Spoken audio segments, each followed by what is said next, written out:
5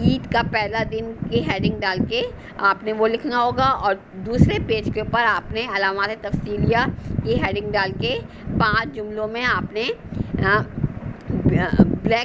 بلو pencil سے علامات تفصیلیہ کے نشان آپ نے لگانے ہوں گے کہ کہاں پہ یہ لگیں گے۔ یہ آپ نے 2 کام کرنے ہوں گے جو میں آپ کو آج کے لیکچر کے ساتھ آپ کو بھیجوں گی۔